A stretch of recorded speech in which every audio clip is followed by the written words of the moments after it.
Hi all, communication tips series മറ്റൊരു വീഡിയോയിലേക്ക് എല്ലാവർക്കും സ്വാഗതം. ഞാനിന്ന് പറയാൻ പോകുന്നത് വളരെ ഇമ്പോർട്ടൻ്റ് ആയിട്ടുള്ളൊരു സ്കില്ലിനെ കുറിച്ചിട്ടാണ്. വളരെ പ്രധാനപ്പെട്ട ഒരു സ്കില്ല്. അത് ഞാൻ എൻ്റെ ഒരു ജീവിതാനുഭവം ആദ്യം പറയാം. ഈ സ്കില്ല് എങ്ങനെ ഉപയോഗപ്പെട്ടു എന്ന് നിങ്ങൾക്ക് ബോധ്യമാവും. എൻ്റെ ഒരു ബാല്യകാല സുഹൃത്ത് കോളേജ് വരെ ഞങ്ങൾ ഒരുമിച്ചുണ്ടായിരുന്നു. ജോലിയായി രണ്ടാലും രണ്ട് വഴിക്ക് വേറെ പിരിഞ്ഞു.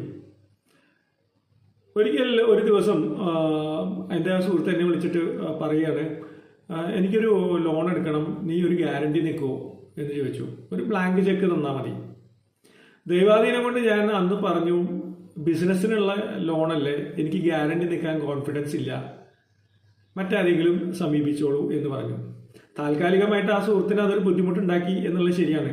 പക്ഷെ പിന്നീട് പലപ്പോഴും ഞങ്ങൾ കണ്ട് സംസാരിക്കുകയും ആ സുഹൃത്ത് ബന്ധം തുടരുകയും ചെയ്തിട്ടുണ്ട്.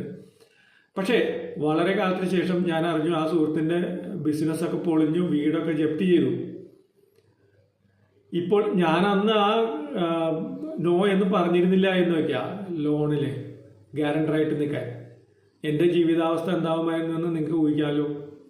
അപ്പം ഞാൻ ഇന്ന് നോ എന്ന് പറയുന്നത് അതിൻ്റെ ഇമ്പോർട്ടൻസിനെ കുറിച്ചിട്ടാണ് നിങ്ങളോട് പറയുന്നത്. നമ്മൾ നോ എന്ന് പറയണം. നമ്മൾക്ക് എല്ലാവർക്കും ജീവിതാനുഭവങ്ങളുണ്ട്. ചിലപ്പോൾ നോ എന്ന് പറയണം എന്ന് വിചാരിച്ചാലും ചിലപ്പോൾ ചില പ്രഷർ, ചില സമ്മർദ്ദങ്ങളെ തുടർന്ന് നമ്മൾ യെസ് എന്ന് പറയും. ചിലപ്പോൾ ഡ്രസ്സ് എടുക്കുന്ന കാര്യത്തിലാവും, ചിലപ്പോൾ സിനിമയ്ക്ക് പോകുന്ന കാര്യത്തിലാവും. അങ്ങനെയുള്ള ചെറിയ ചെറിയ കാര്യങ്ങളൊന്നും ഇത് വലിയ ബാധകമാവില്ല. പക്ഷെ ഞാൻ പറയുന്നത് നിർണായക ഘട്ടങ്ങളിൽ, ഒരു കല്യാണം നമുക്ക് ഇഷ്ടപ്പെട്ടില്ല, നമ്മൾ നോ എന്ന് പറയുന്നില്ല, നമ്മൾ യെസ് എന്ന് പറയണം അവിടെ. പിന്നീട് അതുകൊണ്ടുണ്ടാവുന്ന ഭവിഷ്യത്ത് ആലോചിച്ചിട്ട് റിഗ്രറ്റ് ചെയ്തിട്ട് കാര്യമില്ലല്ലോ, പശ്ചാത്തപിച്ചിട്ട് കാര്യമില്ല. ചില കോഴ്സിന് ചേരുന്നത്, ചില മറ്റേ കരിയർ ഓപ്റ്റ് ചെയ്യുന്നത്, ഇതൊക്കെ നമ്മുടെ ബോധ്യത്തിൻ്റെ അടിസ്ഥാനത്തിൽ തന്നെ വേണം നമ്മൾ അതൊക്കെ ചെയ്യാനായിട്ട്. അവിടെ നോ എന്ന് പറയേണ്ടടുത്ത് നമ്മൾ നോ എന്ന് തന്നെ പറയണം. ഇത് നമ്മുടെ നിർണായക ഘട്ടങ്ങളിൽ മാത്രമല്ല, ചില ഡേ ടു ഡേ ലൈഫിലും ദൈനംദിന ജീവിതത്തിലും ഇത് ഇമ്പോർട്ടൻ്റ് ആണ്.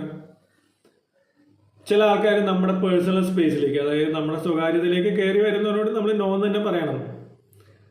ചില ആൾക്കാർ കടം ചോദിച്ചു വരും, അവരോട് നമുക്ക് നോ എന്ന് പറയാൻ പറ്റില്ല എന്നുണ്ടെങ്കിൽ നമ്മുടെ ആ പൈസ അങ്ങോട്ട് പോയി കിട്ടും.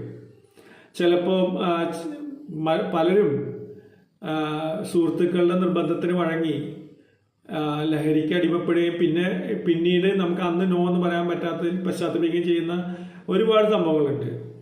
അപ്പോൾ നോ എന്ന് പറയുക തന്നെ വേണം. നോ എന്ന് പറയേണ്ടടുത്ത് നമ്മൾ നോ എന്ന് തന്നെ പറയണം. ഇത് പലരും ഇത് പറയാത്തത് എന്തുകൊണ്ടാണ് എന്ന് വെച്ചാൽ അവരുടെ ക്യാരക്ടറുമായി ബന്ധപ്പെട്ട ഒരു കാര്യമാണ്.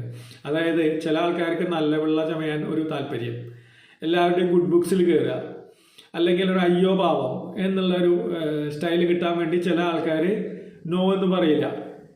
മറ്റു ചിലർ അങ്ങനെയല്ല, ചിലർ എല്ലാത്തിനോടും നോ എന്ന് പറയും, വളരെ അഗ്രസീവായിട്ട്. എന്നെ കൊണ്ടൊന്നും വരില്ല, ഞാനൊന്നും വരില്ല, അങ്ങനെ പറയുന്ന നോ എന്ന് പറയുന്ന ആൾക്കാർ. ഇത് രണ്ടുമല്ല ഞാൻ ഉദ്ദേശിച്ചത്.